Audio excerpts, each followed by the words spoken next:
الله صلی الله علیه وسلم چې کله د فتح مکې نه فارغ شو او واپس مدینه منورې ته تشریف یووړ، دا د مکې معظمې د فتح دا د عربو یو قسم لا د دې دغه تصور او د فکر د بدلولو یو بنیادي نقطه وه. دې سره د عام عربو فکر بدل شو، لکه چې دوی په دې انتظار باندې په دې دوه قوتونو کې به کوم یو قوت غالب راځي. او خاص کر د مکې معظمې د فتح خبره خو ځکه وه چې نبي علیه السلام قریشي وو، د مکې باشنده وو، اولنۍ دشمني او اولنۍ جنګونه دا ټول ورسره د مکې خلکو کړي. مکه باندې د نبي علیه السلام قبضه او په مکه باندې د نبي علیه السلام فتح او بیا په بیت الله شریف کې دننه بوتان ماتول. او چې کله رسول الله صلی الله علیه وسلم مکې معظمې د فتح نه وزګار شو، د خواوشا چې کوم لات او منات او هبل دا ځای په دی چې دا کوم د بوتانو مرکزونه وو، غټ غټ بوتان چې کوم ځای کې پراته دي، پسې نبي علیه السلام صحابه لېږل او دا به یې ماتول. نو خواوشا چې څومره د بت پرستۍ غټې غټې مرکزونه وو هغه هم ختم شو. عرب خو له یو بل نه خبرېده، واقعات نه باندې خبره ورچا د دې نه خبر شو چې بس هغه بت پرستي او هغه بوتان او دا ټولې کیسې میسې خو ختمې شوې. نو بعد خلکو خپل مستقبل له اسلام سره او د نبي علیه السلام سره وابسته کړ. د مدینې منورې د ریاست سره خلکو خپل مستقبل وابسته کړ. بیا پر عربو کې دننه داسې قابل ذکر څوک نه دي راپاسېدلي چې هغوی بیا د نبي علیه السلام د مقابلې څه تصور وکړي. اکا دوکا وړې وړې خبرې راغلي دي داسې، خو داسې قابل ذکر فوجونه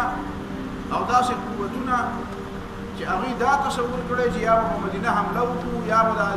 د اسلام به مغلوب کړو، دا بت پرستۍ دا نظام به بېرته په دنیا کې، دا تصور د خلکو ختم شو. البته رسول الله صلی الله علیه وسلم ته اطلاعات براتله چې هرقل چې دی بیا د مدینې منورې باندې د حملې کولو اراده کوي. دې نه خو مونږ خبر نه شو چې د هرقل په خپل زړه کې دا خبره وه او که نه وه. هغه د خلکو نه مجبوره و، د خپلو خلکو نه مجبوره و، د خپلو کمانډرانو نه مجبوره و، د حکومت مجبورې وې. خو بهرحال هغه اراده دا وه یا په خواسته او یا بعد ناخواسته چې مدینه منوره باندې حمله وکړي. خو په دې هم پوهېږو چې رسول الله صلی الله علیه وسلم خو رښتینی پیغمبر دی. نو دا اطلاعات مدینه منورې ته راتلل چې د تبوک طرف ته، بلقا طرف ته، چې دا کوم اردن طرف دی، دې طرف ته هرقل بیا فوجونه راجمع کوي او مدینه منوره باندې د حملې اراده ده چې نبي علیه السلام د جاسوسانو دا اطلاع راورسوله. نو په دې کې بیا نبي علیه السلام نور کله طریقه دا وه چې کوم طرف ته به ته نو تپوس بیا د هغه بل طرف کوو. مطلب دا دې طرف ته د شمال طرف ته به ته ملاکنډ ډویژن طرف ته به ته نو د بنو د کوواټ تپوس به کوو. ځکه دښمن ته به دا پته نه لګېږي چې دا تپوس په نبي علیه السلام د دې طرف کوي. یو سړی ځي یو طرف ته او تپوس د بل طرف کوي، نو دې کې څه دروغ خو نشته، دا خبره نه ده. زاړو هېڅ چېرته هم نه ځم او د کوواټ تپوس کوم او یا د بنو یا د کراچۍ د ډریور تپوس کوم، نو داسې د ګناه خبره خو نه ده. مطلب یې دا دی دښمن به په دې کې په شک کې چې د نبي علیه السلام چېرته روان دی، لکه هغه نه به دا اطلاعات پټ ساتل، خپل د سفر دا کارګزاري دا به یې ترې پټه ساتل، دا پته نه لګي دښمن ته، اچانک په دښمن باندې ورشو. دا همیشه دپاره د نبي علیه السلام عادت و. دلته رسول الله صلی الله علیه وسلم داسې وکړو چې ښه کړه او صفا اعلان یې وکړو مدینه منوره کې چې تبوک ته به ځو، هرقل سره به ډغره و،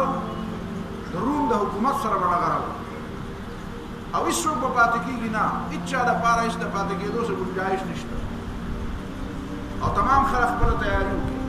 مدینه منوره کې ډېره په زور شور باندې د جهاد تیاري روانه وه. او دا صورت التوبه چې تاسو ګورئ د دې د اولنۍ حصه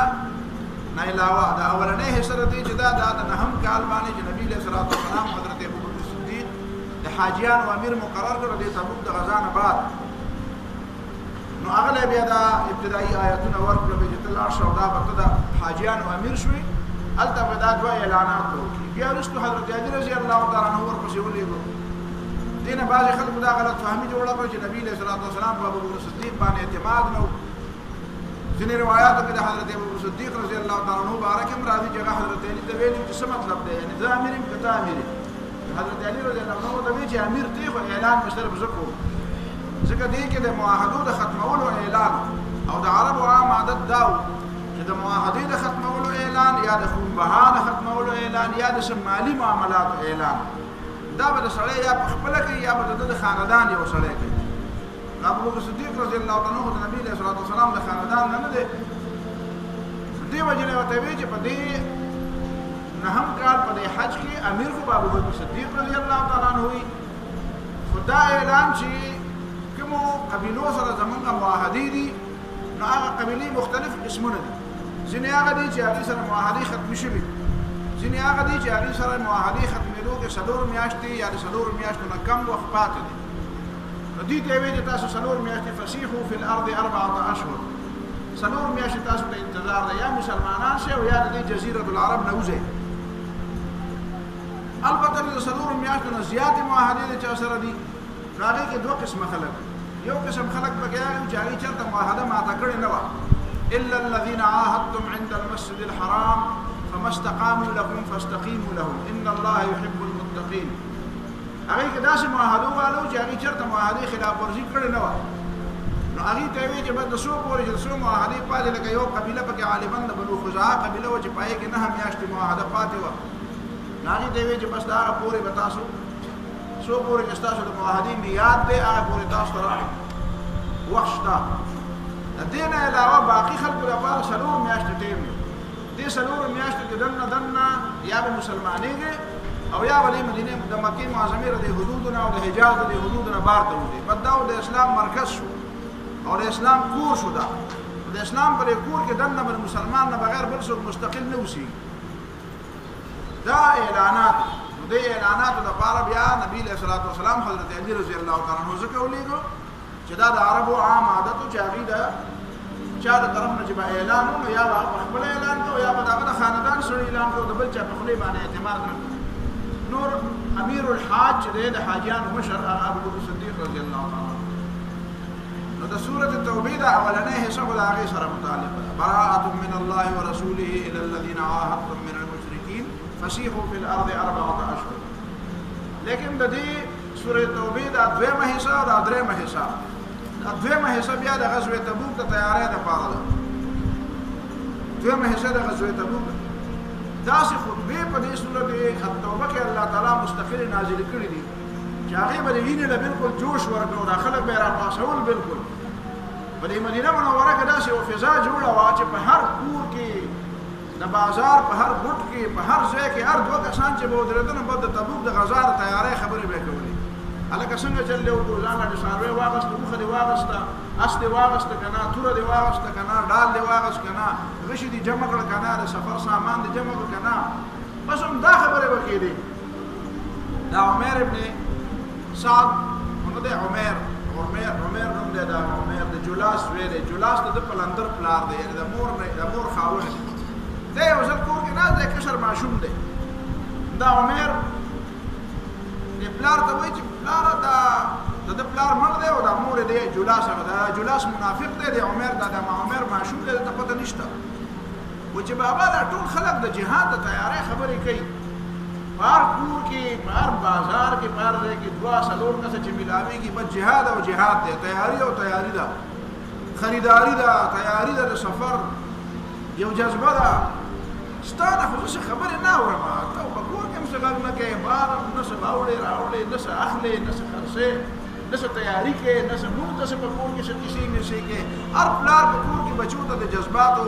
د اوچتولو لپاره لګیا دی کیسې کوي نارینه زنانه لګیا دي چندې راغونډوي قربانۍ کوي تا خو څه پته نه لګي دا څه کیسه ده هغه ورته ویې غلی کښېنه ماشومه لکې ته په دې خبرو نه پوهېږې ویې نه په څه نه پوهېږم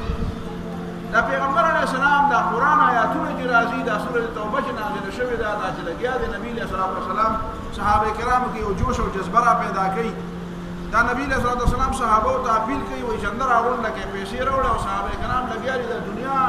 مال او دولت د نبی علیه السلام پر خپو کې راچوي تا خو نه چنده ورکړه نن څه تیاری وکړه نو اخر څه په دې خبره نه پوهېږم مسله څه ده هغه ته وایي که دا محمد صلی الله علیه وسلم چې څه وایي که دا رښتیا یي که نه نو بیا به موږ هسې خره یو بیا دا موږ به بیا هسې خره یو هغه وایي ښه لکه دا مسله ده سیده ورغی رسول الله صلی الله علیه وسلم ته یې وایي د خدای پیغمبر وایي دا زما پلار نه دی دا جلاس وایي دا منافق دی وایي دا منافق دی دا په کور کې دا خبره وکړه وایي ما ورته دا وایي او ته دا وایي نبی علیه الصلاة والسلام راوغوښته وایي جلاس ته یې سوال جواب وکړو چې راشه دلته جومات ته راغی جومات خو مرکز وګڼه دا جومات خو اوس د دې جومات څه فنکشن نشته ورنه په حقیقت کې خو جومات د هغه اسلامي حکومت مرکز و په حقیقت هغه عقیدیان چې به یې راوستل هغه د جومات په رښتینو پورې تړل وفدونه هم په جومات کې ملاوېدل میلمانه هم جومات کې د نبي علیه صلات وسلام سیکریټ چې و که نه سیکریټ ته چې ورته نن سبا سیکریټ نو دا سیکریټ دغه جومات د جومات دا لویه احاطه وه میلمانه به راغله هلته به یې د خیمې نالې دا جومات مرکز وی جومات ته راشه دلته جولاس ته یې راغی ورته ویې دا تا څه خبرې کړې دي شیخ ما خو هېڅ هم نه دي ویلي نه مسلمان یم دا ګیره مې پرېښې ده جومات ته راځم لمونځونه کوم ما به څه خبره نه ده کړې ویې دا ستا بچي مونږ ته دا ووایي چې ته داسې ای د خدای پیغمبر وایي د ماشومانو په خوله پسې زه یې د ماشومانو خبرې یم د ده د نور هم د قبیلې خلک راجمع شو وایي د خدای پیغمبر دا اوس ګوره ښه سپین ږیری سړی دی مشر سړی دی په دا اوس دې دروغجن شو دا ماشوم رښتیا شو دا ماشومانو په خولې باندې دا باندې موږ ایمان راوړی دی او ته کله کله د ماشومانو خبرې ته غوږ کښېږدې هغه ماشوم عمرونه کې دا هلته کېناسته او چړلی چې یا الله پاکه دا خو دا ټول خلک خو ما دروغجن کوي او ما خو یا الله پاکه ما خو اورېدلي دي چې دا سړي دا دروغ وایي دغه د نبي علیه صلات وسلام باندې وحی راغی چې وحی راغله یحلفون بالله ما قالو دي قسمونه خوري چې دا خبره نه ده کړې ولقد قالوا کلمة الکفر د کفر خبره کړې ده وکفروا بعد اسلامهم او د خپلو مسلمانانو بعد دا کافران شوي دغه دی چې نبي علیه صلات وسلام عمر راوغوښت عمر بچي یې راغله الله تعالی ستا تصدیق جلاس ته یې بیا په دې آیت کې دا هم دي چې فإن یتوبوا یکو خیرا لهم که توبه وباسي دا وله ښه ده جلاس وایي چې یا رسول الله بالکل مې دا خبره کړې وه الله تعالی تا ته ووایي زه منافق وم دې بچي په ما احسان وکړو چې تا ته یې نور خلک هم غلي شو بیا وایي چې زما توبه اوس قبلېږي که نه قبلېږي نو نبي علیه صلات وسلام یې زړه نه توبه وباسه توبه دې قبلېږي نو هغه یې زړه نه توبه وباسه نو بیا دا جلاس بچی وایي دا زما داسې بچی دی چې زه د جهنم نه بچ کړم بیا په رښتینې مسلمان شو بیا ښه صحیح بیا په رښتینې مسلمان شو نو داسې په دې مدینه منوره کې یو فضا جوړه وه رسول الله صلی الله علیه وسلم د چندې اعلان خلکو ته یې پیسې راوړی حضرت عثمان رضی الله تعالی عنہ یو ځل بل ځل 900 اوښان سره د هغې د هغه کجاوو او د هغه سامانونه 900 اوښان 100 اسونه سره د هغې د هغه سامان دی راوړ او د نبي علیه صلات وسلام د خپلو کې واچول ورته د خدای پیغمبره دا مې راته تیار دا 900 اوښان دا دي بار ولاړ دي او دا 100 اسونه ولاړ داسې ورسره 5.5 تولې سونا 5.5 تولې نه 5.5 کیلو سونې سکې راوړې 5.5 کیلو په حساب باندې چې کېږي تقریبا 1000 دینار نبی علیه صلات وسلام نه داسې راوړه او د خپلو کې واچول نبی علیه صلات وسلام به داسې راغسته داسې بیا راوړل ويغفر الله لك يا عثمان ما قدمت وما أخرت وما أسررت وما أعلنت عثمانه چې د دې نه مخکې دې څه کړي دي هغه هم درته الله معاف کړو دې نه پس چې څه کوي هغه هم درته الله تعالی معاف او څه چې پټ کړي دي کړي هغه هم الله معاف کړو چې څه ښکاره کړي هغه هم الله تعالی معاف او بیا وایي ما اضر عثمان ما فعل بعد ذلك اليوم عثمان چې دې نه پس ګناه کوي که نه ګناه ولا نقصان نه ورکوي بس ګناه د مخکې نه معاف شي حضرت ابوبکر صدیق رضی الله تعالی عنہ د کور ټول مال راوړو او د نبي علیه صلات وسلام په کور کې واچو کور هېڅ پرې نه خور حضرت عمر رضی الله تعالی عنہ نیم مال راوړو حضرت عبدالرحمن ابن عوف د سرو او د سپینو نه یو بوجۍ ډکه کړې ده او په ملا یې راغوښتل او داسې ټوټ را روان دی او د نبي علیه صلات وسلام د خپو کې واچول دونه مال نه ډېرې داسې ودرېدو ابو حیثمه رضی الله تعالی عنہ یو صحابي دی ټوله ورځ مزدوري کړې ده لږې کجورې راوړې وایي د خدای پیغمبر ما خو مزدوري وکړه او دقه کجورې دي نو نور را سره څه نشته نبی علیه صلات وسلام کجورې راواغېستې او په دې ډېري د پاسه وشیندلې وې په دې ټول ډېري کې به دې ته نوره فایده میلاوه منافقانو به کتل د عبدالرحمن ابن عوف دا خبرې وکتلې دا حضرت عثمان دا وی کتلې ودا ګوره کنه څنګه ریاکاری کوي څنګه ځان خې دا ډېر به دولت راوړ او چې دی بل صحابي دا لکه ملک کجوري راوړي نو یو بل ته سترګې واله وي په یو کجوري په یو لپه کجوري په یو چون کجورو باندې مال روم او ایران فتح کوي دا لیونی نه دی ودا څه دي نو کجوري یو بوټه کجوري راوړي په دې باندې روم او ایران فتح کوي صحابه کرام دون حدا پوری یو صحابي عاصم بن عدي رضی الله تعالی عنہ عاصم بن عدي رضی الله تعالی عنہ هغه تقریبا حساب چې په خلکو کړی دی 90 سوا یعنی 13000 کیلو 13000 کیلو کجوري دا راوړې نبی له صلوات والسلام ته دا د مجاهدین د لارې خرچه شو دا د مجاهدین د لارې خرچه زنانه او خپل کالی راوړل د وګونو والے او میخکی او دا غاړي دا هارون مارون او مغنی من دا راوړل به نبی له صلوات والسلام ته پیش کول د خدای پیغمبر دې له څه خدمت ته دین اغسته شه زموږ دا وس کیږي حضرت طلحه رضی الله تعالی عنہ حضرت سعد بن عباده رضی الله تعالی عنہ حضرت محمد بن مسلمه رضی الله تعالی عنہ د ټول صحابه غټه قربانه او بیا ارشد لګیاله ځان نم تیاری کړي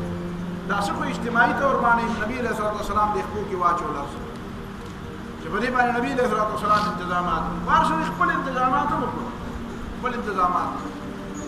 دا یو فضا جوړه ور دي جهاد د پاره الته موسم هم ډیر زیات ګرم الته کجوري په خېدو والے نږدې وي او زوړ فصل ختمېدو والو او ګرمي ډیر زیات او سفر هم ډیر زیات لري قرآن په ذکر ډیر عجیب عجیب تفسیر کوي کنه منافقان به لا تنفروا في الحر ډیر زیات ګرمي ده په دې ګرمۍ کې ممړ شي قل نار جهنم اشد حرا الله تعالی وي وتوایا د جهنم ور د دینن ډیر زیات ګرم دي جهاد نه دی نه بیا جهنم ته ځان تیار کې اگر دې ډېر ګرم بیا به خلکو دا وی چې منافقان به ناشنا باندې کولې ناشنا باندې ارجی ډېر زیات لري دي لو كان عرضا قريبا وسفرا قاصدا لاتبعوا ولكن بعدت عليهم الشقه دا سفر ډېر لري دی پته نه لګي دشمنم ډېر مضبوط دي منافقان ودام وي چې دی نبی له صلوات والسلام مو سره له وړو ګروپونو سره جنگونه کړی دي نو دا د په خیال کې دا د ټول دنیا غټ جنگي کمانډر یم دا د یو منظم فوج سره مخامخ شوی نه دی دا عربو نو منظم حکومتونه خو نه کړه نس منظم فوجونه عام خلک نو دی عام خلک له شکست ورکړه دا او صبر وکړه دا قوت دی دا روم د قوت سره دی جنگيږي صبر وکړه دا روغ نه راځي واپس دا پروپاګاندا وکړو بیا به داسې خلک وو چې دا خپل د جهاد د دشمنی به د مذهب پرې صادر کې د مذهب پر سپین صادر کې به را پټ کړی و یو سړی راغی جد ابن قیس دا غنوم دی راي نبی له صلوات والسلام ته د خدای پیغمبر څه کو تا ته معلوم هم زه د خزر په باره کې لږ ډېر کمزور یم منتقیم او تاسو روم ته روان یې نو روم ته زه ورغلم د روم ښځې خو ډېرې زیاتې ښایسته دي موږ اورېدلې دي نو هسې نه چې جهاد رانه پاتې شي او چېرته به نور نو څه بلا اخته نه شم نو ما ته اجازت راکړه چې زه پاتې شم نو قرآن د هغه په باره کې جواب وایي ومنهم من یقول ذلي ولا تفتني ځینې پکې داسې دي چې دي خو منافقان هلته خو جهاد له خو تلل غواړي نه او منځ کې باندې ځان نه څه کوي وایي اذن لي ما ته اجازت وکړه ولا تفتني او ما هلته په فتنه کې ما اچوه هلته کې به په یو غم کې اخته شم په مصیبت کې به اخته شم ځکه زه خو دې معامله کې کمزور یم الا فی الفتنة سقطوا الله تعالی وایي خبر شه دا خو فتنه کې د اوس نه پرېوته تعالی بیا بویه چې تا ته لاړ شي او تا ته بیا داسې موقع میلاوېږي او لرې زیرې او تا بیا داسې په آرام تا ته داسې موقع میلاوي ته وایې زه په ګناه کې اخته شم او دلته اوس ښه پوهېږي چې دا دی په ګناه کې پروت دی د جهاد نه انکار کول او د پیغمبر د ملګرتیا نه انکار کول دا ټول نه نو دې ګناه ته نه ګوري او هغه لرې ګناه ته ګوري پخوا به د خلکو غور پېژنې که نه کوم خلک چې به دی که نه په دې ځای کې به داسې یو پوره غوړې دا پته نه لګي څه وجه وه دې وایي د ایوډین د کمي وجه به وه یا د ایوډین د کمي وجه یا بل څه وجه به وه بهرحال به خدای ته پته وي نو هغه په دې ځای کې به داسې دا مری به داسې وپړسېده نو داسې به کتل نو هغه دی به یې لیده او دا لار به یې نه لیده نو پلان خلکو به بیا یو بل ته په ویډیو کې چې متلې ویلې وایي پلانکې سړی غوری دی غوری وایي هغه یي دی او دا نیني دلته چې نږدې و ته نږدې نه که نه دا نیني او نو هغه غریب به دا ځکه نه لیدل چې هغه به ښکته کتی نه شو هغه لرې پورې کتل لاس نو دا همغه هغه لرې پورې کتلو دا نږدې نه کتل چې هلته به بیا ماله ګناه کېږي دلته نو دا ته خو دې کې اوس به ګناه کې اخته دا چې خبرې کوې دا ګناه ده دا د پیغمبر مخالفت چې کوې دا ګناه ده جهاد نه چې انکار کوې دا ګناه ده بس رسول الله صلی الله علیه وسلم روان شو 13,000 کسان د نبی علیه الصلاة والسلام سره د ګوره دا د یو کال مخکې مکې معظمې فتح شوې ده د جهاد هغه برکات درته وایم یو کال د مکې معظمې فتح وشوه نبی علیه الصلاة والسلام سره څو کسان 10,000 او کال لا دی پوره نه دی او دومره لرې سفر دی ډېر ګران مزل دی موسم خراب دی د قحط غوندې کیفیت دی ډېر ګران او ډېر لرې مزل دی لوی دشمن دی منظم دشمن دی پته نه لګي چې څه به کېږي او د هغې باوجود 13,000 کسان د 10,000 نه ګوره کې یو په 3 باندې د مسلمانانو مجاهدینو تعداد زیات شو دا د جهاد هغه برکات او نبی علیه الصلاة والسلام روان شو په لاره ګرمي دا کله اوبه نه وي نبی علیه الصلاة والسلام دعا کوي بعضې وخت کې کله دونه پورې حالت خراب شي چې صحابه کرام هغه اوښانه لار کړي او د اوښانو کې دننه چې کوم لوړوالی کوم اوبه دي هغه وڅښي دونه حده پورې دې ته د سختې او د تکلیف سفر ورته ویلی کېږي ساعة العسرة دا د عسرت او د تنګۍ او د سختۍ سفر دی ډېر مشکل دی ډېر مشکل صحابه کرامو داسې صحابه کرامو چې هغه به راتلل نبي علیه الصلاة والسلام ته به ویې د خدای پیغمبره غریبانان یو سره شته نه نو که د سفر څه ته انتظام وشي نو موږ تیار یو نو هغه نبي علیه الصلاة والسلام به ویې چې ما سره څه انتظام نشته نو قرآن د هغې مبارک کې وایي چې تولوا واعینهم تفیض من الدم هغې به روان شو او د ډېر دغه د وجې نه به یې جړل چې یاره اوس ګوره پیاده تللی نه شو ځکه دا ډېره لویه لار ده پیاده مزل خو دی نه او سورلي شته نه حزنا ان لا یجدو ما ینفقون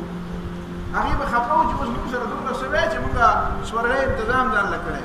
او ځینې منافقان به داسې وو چې هغې سره به هر څه وو او د هغې به وجود به یې بانې کولې دا فرق و بلکل ښکاره فرق ښکارېده بعضې کسان به راتله او بانې به یې کولې یاره جي دا چل دی او دا چل دی زما دا مجبوري ده زما دا مجبوري ده نبی علیه الصلاة والسلام چې روان حضرت علي رضی الله تعالی عنه یې په دې مدینه منوره باندې خپل ځای باندې جانشین پرېښود حضرت علي رضی الله عنه پرېښودو روان شو چې روان شو حضرت علي ته به چا پیغور کړی ته به د ښځو او ماشومانو ته او منافقانو ته پاتې شوې دغه دی چې حضرت علي رضی الله عنه بیا په سورلۍ سپور شو ولاړ نبي علیه الصلاة والسلام ته ورسېد نبی علیه الصلاة والسلام ته ویې لکه تا ته خو ما مدینه پرېښودې وه هغه به د خدای پیغمبره دا ځینې ټولو نه بېکاره سړی به چېرته منافقان وی او یا به ماشومان او یا به ښځې نور خو هلته څوک شته نه او یا منافقان دي په سړو کې او یا ښځې او ماشومان دي نو دا زه بېکاره یم ته ما جهاد نه بوځې نبي علیه الصلاة والسلام ته ویې چې ته خو ما په خپل ځای پاتې کړی وې او ته زما دپاره داسې یې لکه موسی علیه السلام چې کوهي طور ته ته حضرت هارون په خپل ځای پرېښودی نو ته داسې په دې نه خوشحالېږې چې ته زما سره ستا داسې نسبت شي لکه د هارون سره چې د موسی علیه السلام او د حضرت هارون علیه السلام چې نسبت شو البته دا زمانه پس پیغمبر نشته نو ته پیغمبر نه نو په دې خوشحاله کړو واپس یې ولې منافقانو ډېره لویه تیاري کړې وه منافقانو دلته 2 قسمه تیاري کړې وه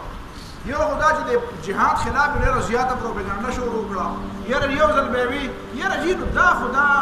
رومیان چې کوم دي که نه دا خو اهل کتاب دا خو خدای مني دا خو رسولان مني دا خو آسماني وحي مني نو دا خو کافر نه دي ته تاسو ورته کافر وایئ نو دې سره جنګېدل دا څنګه چل دی کله به یې وایي یاره خو تاسو ته څه ویلي نه دي او چې څوک درته څه وایي نه هغې سره هم جنګېږئ نو تاسو لکه د جنګ نه بغیر بل څه خولې سري دي د جنګ نه بغیر بل څه کار کوئ که نه کوئ خو پرېږدئ اواز او نصیحت ورته کوئ که مسلمانان شو دا هم ښه ده کني چې تاسو نه چیړي تاسو یې ولې چیړئ دا پروپیګنډې به هم کولې بیا یو طریقه دوی دا هم کړې وه چې په دې مدینه منوره کې دننه یو سړی دی د هغه حضرت حنظله رضی الله تعالی عنه هغه حنظله چې په احد کې شهید شوی دی د هغه پلار دی ابو عامر راهب چې نبي علیه الصلاة والسلام او صحابه کرامو ته به ورته ابو عامر فاسق وي یو اوږد کمیس به یې اغوستی و سپینې جامې او داسې پیر به یې له ځانه جوړ کړی و چې په لاره به دومره داسې مخ به یې داسې پټ و زبردستې تسبیح به یې په لاس کې وي ته به وایې چې بد دا چې ته یو ډولۍ روانه ده د زبرګۍ او ته د اسمان نه ملایکې راکوز شوی دی داسې په هر چا به یې نظر نه لګوه او داسې په قداره په قینج به یې قدم ایښودو داسې ځان یو شی جوړ کړی چې ګینې زه ډېر غټ زبرګ سړی یم او دې منځ کې ده به د دې رومیانو نه پیسې خوړې او دلته د ده دا کور چې و دا د شیطانانو مرکز و دلته به مشورې کېدې د اسلام خلاف او د جهاد خلاف دا د جهاد خلاف د مشورو یو مرکز و چې څنګه ولا خلک بل جهاد د څنګه منې کوو د جهاد خلاف پروپاګاندا څنګه وکړو دا به کور کې کېږي بیا دې په دې پوه شي چې نه په دې طریقه نه کېږي نو منافقان څه کسان راجمع شوي دي هغې ته یې ویلي چې یو کار وکړي یو ځای کې به جومات جوړ جومات به جوړ کړو په جومات د چا شک نه راځي جومات به جوړ کړو په جومات کې به لمونځونه هم کوو او نبی علیه الصلاة والسلام ته به ووایو چې راشه موږ له افتتاح وکړه نبی علیه السلام به پکې لمونځ وکړي نو بس بیا به خبره اسانه شي بیا به هغه اعتراض هم ختم شي او دې جومات کې به جوړه کړو یو تاخانه او هغې کې به د اسلحې مسلحې هلته به د روم نه ولا اسلحې راتلې دی دا سوچ کړی و او د رومیانو سره دې باقاعده د دې ابو عامر راهب په ذریعه باندې د دې ورسره تعلقات هغه تعلقات دا و چې عبدالله ابن ابی او د دې ملګرو د منافقانو او د ابو عامر راهب دې دا منصوبه جوړه کړې وه چې دلته به د اسلحې راجمع کړو چې بس هلته کې به معلومات کړو چې نبي علیه الصلاة والسلام هلته میدان جنګ ته لاړ او معمولي غوندې موږ ته د شکست پته ولګېده چې بس لږ ځکه چې احد کې خو ورته پته لګېدلې وه چې کېدای شي دا چې داسې مسلې را پیدا شي دا به جنګ خو کله به ګټې او کله به بېلې نو که هلته معمولي غوندې خبره شوه نو بس موږ به دلته مدینه منوره کې یو بغاوت شروع کړو دا د مسلمانانو داخل یو ماشومان به قتل کړو او عبدالله ابن ابی به راغلو هغه په تخت باندې کېنو او دا اسلحې مسلحې د ابو عامر راهب په کور کې به مشورې کېږي او دا وسلې مسلې دا به د مسجد زرار کې پرتې دا مسجد زرار یو جومات یې راغلی نبي علیه الصلاة والسلام ته ویل د خدای پیغمبره دا جومات مونږ جوړو او دا مونږ دلته د مسجد نبوي ته بار بار نشو راتلی او مونږ دغلته جومات جوړو نو تاسو راشئ چې دا سنگ بنیاد یې رانه کېږدی نبي علیه الصلاة والسلام یې د جهاد په تیاری کې مصروف یم او د جوماتونو بنیادونو ته وزګار نه یم بیا هغې په خپله جومات جوړ کړو بیا راله بله ورځې یاره جي جومات خو مونږ جوړ کړو نو تاسو راشئ چې یو دوه رکعته لمونځ پکې وکړئ نبي علیه الصلاة والسلام یې زه نه یم فارغ د جهاد په تیاری کې دې کې فارغ نه یم دی خو جماعت جوړ کړو او هغه جماعت کې به څه کول والذین اتخذوا مسجدا ضرارا جماعت جوړ کړ دې دپاره چې اسلام ته ضرر او تکلیف ورسوي وکفر او د دې په دې دماغ کې او په دې په دې ذهن کې کفر دی د کفر د خدمت دپاره جماعت جوړوي دا مسلمانانو له ډېر ساده جوړېدل نه دي پکار چې مسلمانان په دې نه پوهېږي چې یاره دا دشمن به په کم کم رنګ کې د مونږ خلاف کار کوي دشمن په دې رنګ هم خلاف کار کوي وتفریقا بین المؤمنین او دې لپاره جماعت جوړوي چې مسلمانانو کې ډلهبازي را پیدا کړي مسلمانان د یو بل نه داسې ډېر جماعتونه مونږ ګورو چې هغې کې مسلمانان اسلام طرف ته د راوتو دپاره غم نشته خو د اسلام نه د لرې کولو دپاره لګیا دي کار کوي وارشادا لمن حارب الله ورسوله او دا مورچه ده د الله او د الله د رسول خلاف دا مورچه ده مورچه دې کې دننه دا راجمع کېږي دې کې دننه دې باقاعده یو بل سره مشورې کوي دې کې دننه اسلحې جمع کوي دا د دې یو مرکزي ځای دی د اسلام خلاف دا کارونه دې وکړه او نبي علیه الصلاة والسلام په روان شو تبوک ته چې نبي علیه الصلاة والسلام ورسېدو هلته رومیانو ته هم پته ولګېده چې رسول الله صلی الله علیه وسلم پخپله راغی هرقل ته خو پته لګېدلې وه چې محمد صلی الله علیه وسلم رښتینی پیغمبر دی دې ته دا اطلاع را رسېدلې وه چې هغې بلقا د اردن سره چې کومې علاقې دي دې علاقو کې دي باقاعده فوجونه راجمع کړي دي او هرقل په خپله باندې کمان کړي هلته چې دوی لاړل نو هرقل واپس تللی دی فوجونه یې خواره کړي چې کوم د عربو نه راجمع کړي او هغې ته وایي تاسو تتر بتر خپلو علاقو ته وی او چې کوم د ده سره خپل منظم فوج و هغې روم ته واپس لېږلی هلته چې لاړه نبي علیه الصلاة والسلام اطلاعات کتل یاره هېڅ فوجونه نشته هېڅ څوک نشته میدان خالي دی زمونږ بعضې مسلمانان مورخین وایي نبي علیه الصلاة والسلام ته دا اطلاع غلطه راغلی وه نو د خدای ظالمه نبی علیه الصلاة والسلام ته اطلاع غلطه راغلی وه نو الله تعالی ته هم اطلاع غلطه وه چې په دې سورت توبه کې ویلو چې تیاري د جنګ وکړې ځکه دشمن دی دا دومره سادهګانې زه په دې نه پوهېږم د خلکو د عقل کوم ځای ته لاړ شي دا بعضې داسې عجیب غوندې خلک یاره جي دې روایت کې داسې قسمه شی دا روایت ضعیف نابله مې ته کیسه کړې وه نو دلته هم دا خبره کوي و یاره جي دا اطلاع غلطه وه نو اطلاع غلطه وه نو دا اطلاع صرف نبی علیه الصلاة والسلام صرف په یو اطلاع دا کار کړی و که نه پرې صورت توبه کې الله تعالی دا بې شمېره آیتونه چې رالېږلي وو د دې جنګ د تیارۍ دپاره او د څوک چې پاتې کېده نه هغې له بیا دومره لویه سزا ورکړه دا د څه دپاره و دا نعوذ بالله الله تعالی ته هم غلطه اطلاع میلاو شوې وه الله تعالی هم په اطلاعاتو باندې د الله تعالی علم په جاسوسانو په اطلاع باندې دی دا دومره ناکاره ناپوهه دي او دا ځان له ښه پوهه خلک ځان ته وایي خبره دا ده چې اصل خبره دا نه وه هرقل خو تیاري کړې وه خو چې په دې پوه شو چې رسول الله صلی الله علیه وسلم خو برایه راست په خپله ما پسې راغی دا دی نو د پیغمبر په قیادت کې حضور د مقابله نشم کولای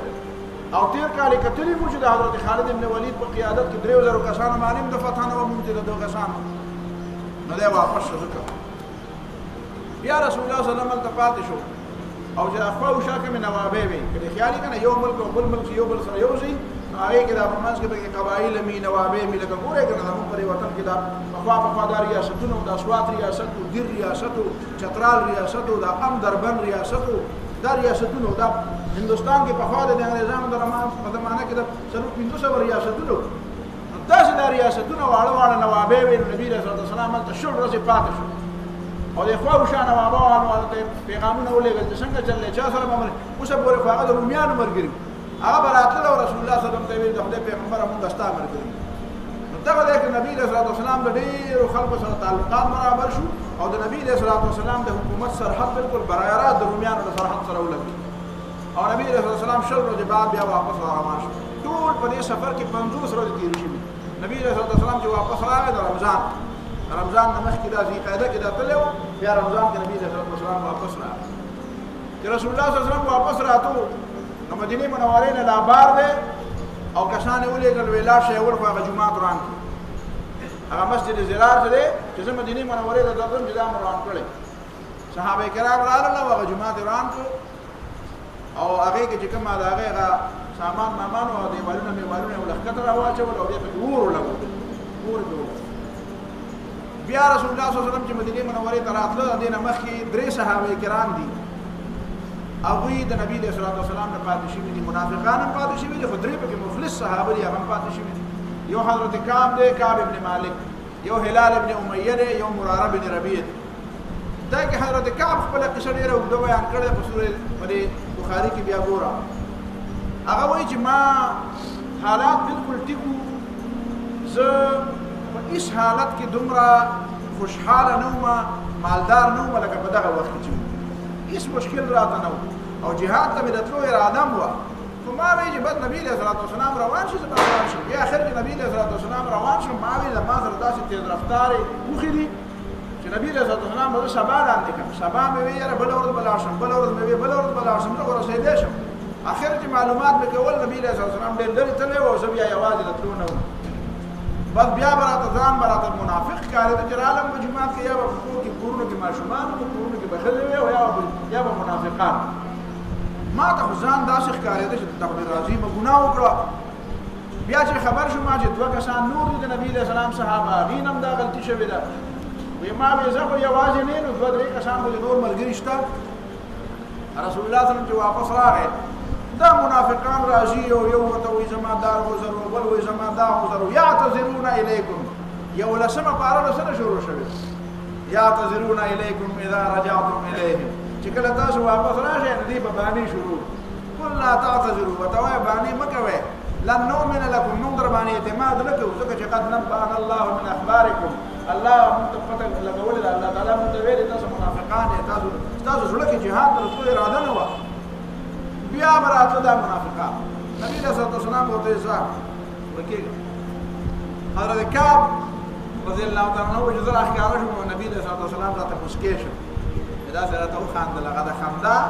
هغه انداز داسي چې دا د غصې خندای کنه د غصې خندا وایي چې کی راستم ما وته د خدای پیغمبر مدې مې عقیده ده چې ته پیغمبر او که په دې مې عقیده وي چې ته پیغمبر نه او بادشاہ یې کنه نو بادشاہانو له دوکه ورکول ما ته معمولی خبره ښکاري داسې خبره به درته کړې وي چې ته به مرانه خوشاله وي او هېڅ سزا به دې مرانه نه راکړي خو زما دا عقیده ده چې ته پیغمبر یې نو که زه تا ته دروغ ووایم نو سبا له به الله تعالی وحی راولېږي نو بیا به خراب شم پیغمبرو ته نه وي نه مې څه بهانه وه نه مې څه عذر نه منافق یم نه د جهاد مخالف یم خو د سستۍ د وجې نه پاتې او څه سزا چې راکړې زه د هغې لایق نبی علیه الصلاة والسلام چې اما هذا فقد صدق دې سړي خو رښتیا خبره د رښتیا خبرو ما ته پاسه او دا الله تعالی به ستا مبارک څه خبره بیا کوي څه فیصله به الله تعالی ستا مبارک کوي بیا چې کتل نو حضرت هلال هم راغی هغه ورته داسې خبره وکړه حضرت مراره راغی هغه ورته داسې خبره وکړه او دا کسان د کعب نه علاوه دا باقي دوه چې کوم دي که نه هلال ابن امیه او مراره بن ربیع دا بدري صحابه دي او دا کعب رضی الله عنه بدري نه دی خو د بیعت الرضوان او د بیعت عقبه د هغې شریک دی نو دی وایي چې بس دا درې کسانو بیا رسول الله صلی الله علیه وسلم حکم وکړ چې دې سره خبرې بندې کړي خبرې را سره بندې کړي خبرې به را سره چا نه کول تر دې چې د تر زامن مې دي د تر زوی مې دی ابو قتاده وایي زه به په دې بازار کې ګرځېدم چا به راته سلام نه کوو نه به مې چا سلام اخیسته نه به چا را سره خبرې کولې وایي د هغه یو باغ و هغه باغ ته ننوتم ډېر زیات تنګ وم وایي د هغه په دې اوږه مې لاس کېښودو وایي ما وایي السلام علیکم ورحمت الله سلام جواب یې راکړو وایي ما ورته وایي چې وایه ابو قتاده زه تا ته څه منافق ښکارم شم وایي خبرې را سره نه کولې وی بیا مې وی راته وی چې د الله او د الله د رسول خبره کوه صاحب ما سره خبرې وکړو نبی له سلام دې خبرې بند ما سره خبرې سره کې وی ګرځېدم ډېر زیات خفه وم په دې لاره باندې چې راتلم یو بل سړي بل ته اشاره کوله بیا غلیا وی سړی ما راغی ناشنا سړی و د غسان نه راغلی و درته د غسان د یو نواب د طرف نه ما ته خط لیکلی و چې کعب ابن مالکه ته داسې ورکوټی سړی نه یې موږ اورېدلي وو چې ستا دې ملګري تا ډېره بېعزتي کړې تا سره خبرې بندې کړې دي دا چې چلو کنه زما خواله راشه او زه به تا ډېر قدر وکړم دا اوس که مونږ ویلو دا خط به د اوسه پورې مونږ سره د پلار نیکه نه ساتلی پروت و چې ګوره ما ته پلانکي نواب خط رالېږلی او دی وایي چې زما دا خط ولیدې نو زه دومره خفه شوم چې یا الله پاکه زه آخر دومره شوم چې یو کافر زما په باره کې دا تمه کوي وی رالم د ډېرې غوسې نه مې کوره خط هغه تنور ته واچو تنور ته په تنور کې مې خط ور واچو ومې سې زه خط چې لا یو کافر زما نه دا تمه کوي چې دی به بیا راشي زما خواله رسول الله صلی الله علیه وسلم اعلان وکړو چې دې ته ووایه چې د ښځو نه جدا شه دا ښځې مې کورونو ته راولېږئ وایي هلال رضی الله تعالی عنه راغی وایي د خدای پیغمبره وایي د هغه ښځه م راغله د خدای پیغمبره دا هلال خو به مړ شي د لوږې نه دا خو ځان له ډوډۍ نه شي پخولی زه به له ډوډۍ پخوم او نور د دوی که زه د دلته پلار کره کور ته لاړم نو دا خو ځان له د اوبو او چې کوم وخت نه تا ورسره خبرې بندې کړي دي نو د هغه وخت نه دی شپه ورځ جاړي او بد بالکل د فاصلو کې ناشتو نه وته دی نو نبی علیه الصلاه والسلام هغه بیبي ته وایي چې ګورې ګوتې ولا ور نه وړې او نه تا له ګوتې در وړې وایي د ګوتې ور نه وړې د خبرو نه وته وایي چې ښځه ته پاتې شه حضرت کعب وایي ما ته مې ښځې ووایي چې ته هم د نبي علیه الصلاه والسلام نه اجازت والا وایي ما ورته اجازه زه درنه پخلی کولی شم ما ته اجازت نشته به د پیغمبر علیه السلام د څنګه حکم دی همداسې دی 50 ورځې په دې طریقه تېرې شوې وایي ژړل به او نبي علیه الصلاه والسلام له جومات ته راغله لمانځله وی ما به السلام علیکم وی ما به نبی علیه الصلاه والسلام ته په سترګو سترګو کې کتل وی چې ما به نه کتل نبی علیه السلام به ما ته کتل وی چې ما به ورته وکتل نو بیا به نبی علیه السلام ته کتل مطلب یې دا دی چې په زړه کې خو یې راسره مینه وه نو بیا به ما سلام اچو نو ما به د نبی علیه السلام شونډو ته کتل چې دا پیغمبر علیه السلام شونډې خوځېږي که نه خوځېږي شونډې به یې خوځېدې نو ما د سلام جواب به یې راکو وی دا ورځ را باندې داسې توره تیاره وه 50 ورځې قرآن بیا د هغې چا به دې تپوس وکړو کعب وی دا هغه ورځې کې دا 50 ورځې په تا څنګه تېرې شوې ما نه څه نه تپوس کې قرآن وایي که نه وعلى الثلاثة الذين خلفوا دا هغه دریو کسانو توبه هم قبوله شوه چې کوم وروسته پاتې شوي هغې په باره کې وایي حتی اذا ضاقت عليهم الارض بما رحبت چې دا ځمکه په سره د دې دومره لویې پراخۍ نه تنګه شوه وضاقت عليهم انفسهم او ځانونه پرې هم تنګ شو ګوره یو سړي چې غلطي نه یې کړي که نه یو چې په داسې معاشره کې اوسېږي چې تا غلطي نه یې کړي او خلک درته داسې بد ګوري نو ته به وایې چې دا خلک نه پوهېږي ما کې خو څه غلطي نشته نو زړه کې خو به خفه یې زړه کې خو به کم از کم خوشحاله یې چې زما ده ما خو څه غلطي نه ده که خو چې غلطي دې هم کړي او بیا خلک هم درته بد ګوري نو یو طرف ته ما ده ضاقت عليهم الارض بما رحمت ځمکه پرې تنګه وه خلک ورسره خبرې نه څوک یې پسې کې حسابوي نه وضاقت عليهم انفسهم زړونه پرې تنګ دي ځکه چې غلطي هم کړې ورته ځان معلوم دی چې زما غلطي هم ده تاسو اندازه ولګوئ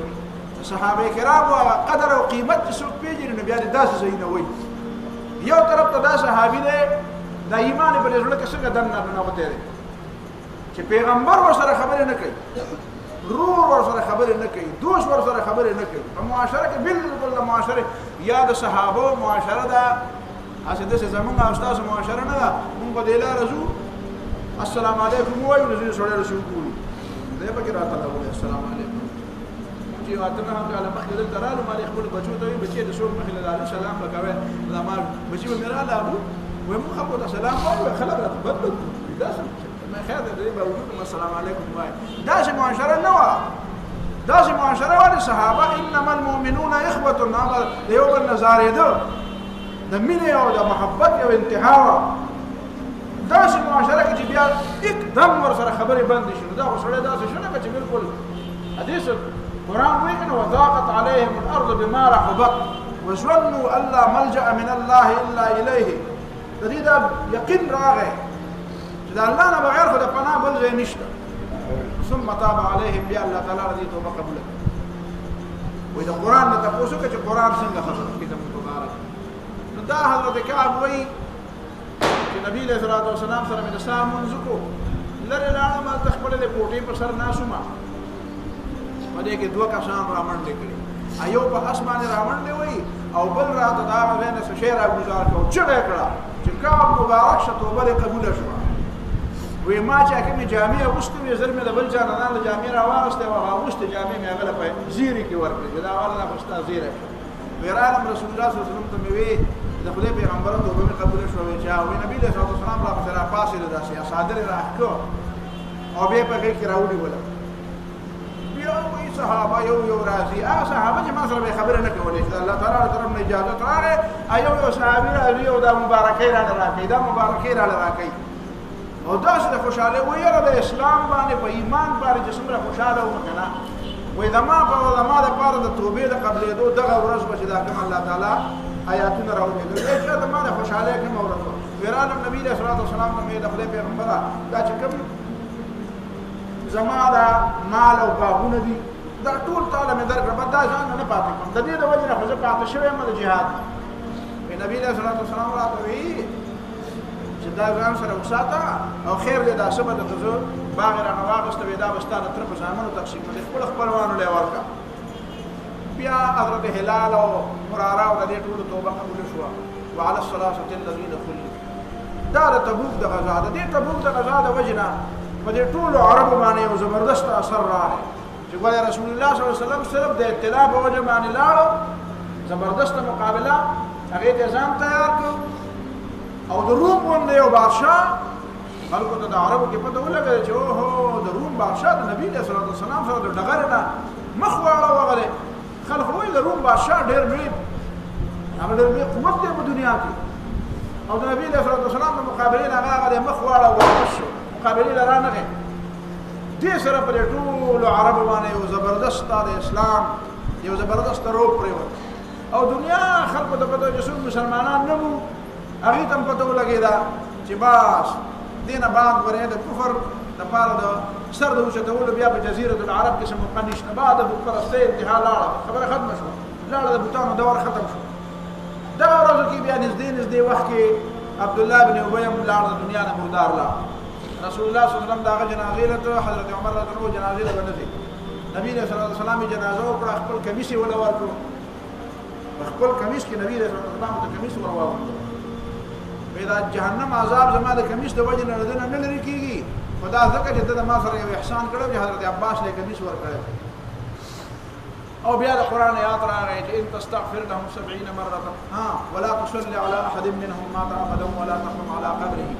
آینده لپاره به منافق باندې موږ نه کوي منافق جنازه باندې ولا تقم على قبره او د قبر ته دعا لپاره نه ورو دا صورت حال راغی د غزوه تبوک د غزا نه بعد بیا ورپسې حج زمانه راغله دا لري روجه پس بیا د حج زمانه راغله حضرت ابو بکر صدیق رضی الله تعالی عنہ نبی صلی الله علیه وسلم د حجیان امیر مقرر کړ حج له ولې بیا چې التم حج کې اعلان وکړ لا يحجن بعد العام مشرك ولا يطوفن بالبيت عريان آینده لپاره به مشرک حج نه راځي دا نه هم کال له په دې نه هم کال باندې چې کوم خلک راغلي دي مسلمانانو د مسلمانۍ په طریقه حج کو کافرانو د کفر په طریقه حج کو اگر چې بوتان په مکه معظمه نه ختم کړي او بهر حال کافرانو د حج ازادي ولا بیا حضرت ابو بکر صدیق رضی الله تعالی عنہ د نبی صلی الله علیه وسلم په طرف نه دا اعلان دی چې روان کړه الله رسول الله صلی الله علیه وسلم حج راځي چې بیا هیڅ کافر په دې کې موجود نه وي کفر لپاره د حج دروازې بند نو دا اعلان وکړ واپس راغی رسول الله صلی الله علیه وسلم ته مدینه منوره ته دې کال باندې بیا وفدونه راتل شروع شو دې ته بیا د هم کال ته سنه الوفود وي اذا جاء نصر الله والفتح چې کله د الله تعالی مدد راغی او فتح رااله ورأيت الناس يدخلون في دين الله افواجا او تاولې چې خلک د الله تعالی پر دین کې ډلې راځي او یا وفود رااله او یا هغه زینا د عربو د ټول د جزیره العرب دا یمن پورې چې کومه علاقه ده کنه د ټول د وفدونه روان دي هر سړی راځي هغه سقيف ولا وفدونه مراله اطائف ولا وفدونه مراله د یمن نو وفدونه را مسلمه کذاب راغی په وفد کې د بنو حنیفه وفد راغی دا مسلمه کذاب پکيو مسلمه پیرسل پیغمبر دعوی وکړه نبی علیہ الصلوۃ والسلام سره د دې وفد خبرې وکړې خلک مسلمانان شو دا مسلمان نه مسلمانې ده دوی د خدای پیغمبر او د بل مسلمانېږم چې یا ما سره حکومت نیم کې یا مال لیکل راکې چې ستانه پس په حکومت زمایي نو د بل مسلمانېږم نبی علیہ الصلوۃ والسلام ته حکومت یاده او نبی علیہ السلام په لاس کې د دې کجوري یو لخته و وې د ماري په الله قسم چې دا لخته را نغواړي کنه درنه ده ته کویږي ستا تا بزان ته خیال شوی شوګي په دما په دې باندې ستا هیڅ قدر نشته او دا ما ثابت ابن قیس مرګره د سره کومه خبرې کوي تاسو خبرې کوم او نبی له صلی الله علیه وسلم صحابه ته وی چې ما ته الله تعالی یو خوب خودره دی په ما خیال دار چې سړی دار دا به پیغمبري دعوه کوي او دا به زموږ د امت د لاسه صحابه د لاسه ولې وجلېږي وی ما خوب لیدل چې ما په لاسونو کې یو دوه بمړیو داسې وی چې ما وکړل دا بمړی څه چې ما په لاسونو څه خپه شو وی الله تعالی راته وی आवाज راته وکړي کې ولا ورکوي چې کې ولا ورکوي دا سوال وکړي کې ولا ورکوي وی دا دوه کسان دي دا د پیغمبري دعوه کې یو دا مسلمه کذاب دی یو اسود عنسی دی دا د یمامي دی او اسود عنسی دی یمن دی هغه د نبی صلی الله علیه وسلم په زمانه کې نبی صلی الله علیه وسلم په سره لګلې فیروز دا دی فیروز دی لمی هغه وجلې دی او نبی صلی الله علیه وسلم ته د وفات نه مخکې یو ورځ مخکې نبی صلی الله علیه وسلم ته الله تعالی په وحی اطلاع راولېګلا چې هغه فیروز مردار کړ او دا مسلمه کذاب چې دا بیا د ابو بکر صدیق رضی الله تعالی عنہ په دور خلافت کې په 12 کال د هجرت باندې نبی صلی الله علیه وسلم د وفات نه 2 کال بعد ابو بکر صدیق رضی الله عنه خلافت کې دا په امامه کې دا بیا مردار شوی او چا وجلې دا وحشی نو رضی الله تعالی عنہ وحشی چې کوم حضرت دا حمزه رضی الله تعالی عنہ چې وجلې هغه بیا په مکه معظمه کې راغلی دی هغه مسلمان شوی دی نبی صلی الله علیه وسلم به مسلمان یې په زمانه مخه نظر هغه به بس ما خو پیغمبر علیه السلام خبر کړی دی او په دې تورا په دې نظام باندې یو غټ سړی وجلې دی چې پیغمبر مې په ډېر درمن کړی دی اوس مسلمان شوم نو د ټول نه لوی کافر به ګورم په دې باغ وجه د پیغمبر روپه خوشاله او د ارمان مې پوره شي نو بیا به هیڅ رسول یې دا مسلمان ډېر غټ کافر دی د پیغمبر دعوه کړی نو بیا مسلمان نشان یې څنګه چې گزار په حضرت حمزه رضی الله عنه کړو دا شان گزار په مسلمان باندې دا وفدونه راتل په دې وفدونو کې یو وفد واقعا درته بیانوم دا یو خدای مسلمه خبره مې ته وکړه دا نجران یې علاقه ده اوسم نجران په نوم باندې سعودي کې صوبه ده نجران صوبه ده په دې کې تقریبا د 1 لاک سړو 1 لاک مردان جنگي 1 لاک د جنگ سړي به پیدا کېدل دومره علاقه په دې کې دا عیسایان د دې عیسایان یو وفد راغی رسول الله صلی الله علیه وسلم مخلا او د دې مطلب دا او چې نبی صلی الله علیه وسلم سره مذاکرات او مناظره ورسره دا سورۃ آل عمران د ابتدایي آیاتونو جوای الف لام میم الله لا اله الا هو الحي القيوم نزل عليك الكتاب بالحق دا سورۃ آل عمران د ابتدایي آیاتونو د بارک نازل دي چې راتلل د مدینه منورې ته په دې کې یو ډېر سردار د دې چې کوم دی لاټ پادری چې ورته وی لاټ پادری اسقف اعظم هغه دا غنوم دی ابو حارثه بن علقمه عرب دي دا ابو حارثه بن علقمه نو دې چې په دې قصر باندې سورېدو دا وفد ورسره دی تقریبا څوک 12 کسان دي څوک دې زیات دي 10 کسان دي دای مشر دی ورسره نور کسان نو دې په دې قصر باندې ته دا قصر تینده کو خړو دی را پرې و را پرې و ته خوښ شو نو د ضرور دلته ولار دی دا غنوم دی قرز ابن علقمه دلته ده ابو حارثه بن علقمه ودا غرور من ده قرز ابن علقمه قرز دا قرز وی تعسل ابعد نبی علیہ الصلوۃ والسلام ته خیری وکړي وي خدای دا نبی علیہ الصلوۃ والسلام تبا برباد کړي نو داس ده وته وی دا اوري چې نبی علیہ السلام مقابله لرا روان ابو حارثه دا غټ بدري وی تعست امك وی خدای اسلام مرتبه او ته وی لا مو ته ویلې یا نه خلک وتوجه يرى مكتوب ما رور انه داخل ما مور واستامور يا ولا ما اخو محمد صلى الله عليه وسلم ذكر خيري وكري چې ته د هغه مقابلې له روان یې او دا دی په تکلیف کې شوې خوږ شوې نو په تا خفه شوم او هغه خو ستا او زما په شریکه دشمن دی هغه وایي ظالم هغه ته خیرې مه کوه وایي ولې ورته نه کوو یا رښتینی پیغمبر دی او ته هغه ته خیرې کوې مونږ ورکوې هغه ورته وایي چې لا دا عجیبه خبره ده اوس په دې نه پوهېږم چې رښتینی پیغمبر دی نو ته خو یې منلو له ځای که ته یې مقابلې له ځای وایي زه یې مقابلې له ځم نو وایي چې رښتینی پیغمبر نو خلک مقابلې له ځای که منلو له ځای وایي ته په دې هم نه پوهېږې زه مړه دا نه ډوډۍ خورم ته داسې د دنیا د سیاست نه څه خبر نه نه ما پې پوهېږم که نه چې رښتینی پیغمبر دی نو منې ولې نه امام رازي وګورئ تفسیری کبیر وګورئ یا اردو په تفسیرونو کې د مولانا عبدالماجد دریابادي وګورئ هغه ورته وایي ان هؤلاء الملوک وایي دا د روم حکمرانان او بادشاهان چې دي دا روم قیصر والا مطلب یې دا دی چې د امریکا موږ له پیسې راکوي وایي نن سبا خلک وایي امریکا خلکو ته پیسې ورکوي نو هغه وخت کې وایي دا د امریکې په ځای دغه وکړ امریکا د هغوی جانشین وإن هؤلاء الملوك وداد الروم بادشاهان چې دي قد أعطونا أموالا كثيرة ودا هم موږ ډېرې پیسې راکوي وأکرمونا او چې موږ هلته لاړ شو نو موږ په خوا کې کښېنې د موږ ډېر عزت کوي او ډېرې تحفې راکوي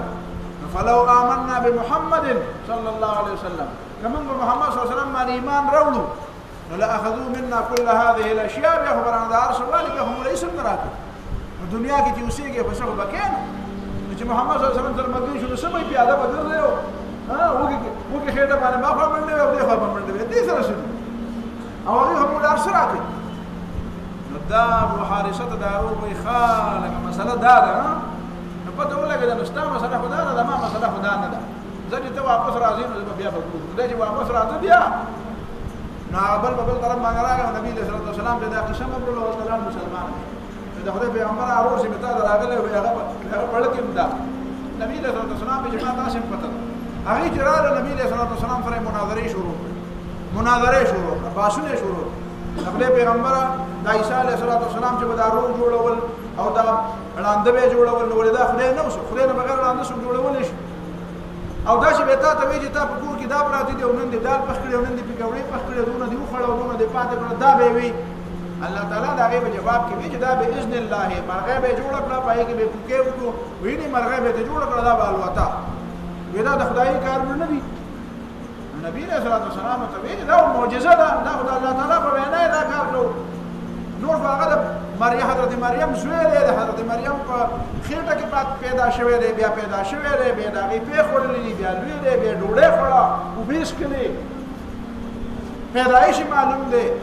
نو دا دی به بهر حال نبی رسول الله صلی الله علیه وسلم خبره وکړه بیا به ورته زیات تکینه مسبخینه پورې سوچ کې بیا راشي په دې به په خپل خبره ولاړو آخر کار قرآن کې دا آیت راغی چې که نه مني که نه نو ورته وایي چې تعالوا ندعو ابناءنا وابناءکم ونساءنا ونساءکم وانفسنا وانفسکم ثم نبتهل دا چې نه مني نو راځئ چې سبا له دې میدان ته راوځو زه به خپل بچي راوالم خپلې زنانه به مې یم زه به مې یم زما بچي به مې تاسو میدان ته راشئ او دواړه به دعا وکړو او دا به وایي چې خدای پاکه په دې دوو ډلو کې چې کومه ډله ظالمه ده او په ناحقه ده هغه تباه کړي راځئ چې دې میدان ته وځو سبا نبی علیہ الصلوۃ والسلام حضرت علی او حضرت فاطمه او حضرت حسن او حضرت حسین نیولې او روان چې دی وته دا څه وکړل کنه دی او بلته وی چې به خموزه تاسو دې مخونه ته ګورئ کنه دا خیرې نه میدان ته لا خیرې به کړی نه او دې میدان ته وته یوازې دلته نه نجران من ټول وره غشتي تبا راځي چې روغ رااله د خدای پیغمبر د خیرې ښکار نه دی وسم خلک وی خیرې ښکار نه د خدای پیغمبر د خیرې ښکار نه دی او داسې به وګورو دا د سپیره مونته کار دی به داسې تل به وګورو چې مونږ ته ووایه څه دله ده مونږ سره معاهده نبي رسول الله سلام به جزیه راکړه زما حکومت به منې یا وی 2000 جوړې جامې او ورسره څه سونه چاندي ورسره وی دا به رانه په کال کې راکوي شپږ میاشتې چې 1000 جوړې جامې دا د دې کړې مړې وي دا لکه د بعضې علاقو کې د کډو کاروبار ډېر زیات دي نو دا د کډو مړو کاروبار کپړې به جوړوي نو دا به راکوي اسلامي حکومت له او باقي به ستاسو اندروني خودمختاري به وي او البته یو خبره ده چې سود به نه کوي که سود نه خبر شوم چې سود هم کړی ګوره غیر مسلم دي ورته وایي سود به نه کوي سودي کاروبار به نه کوي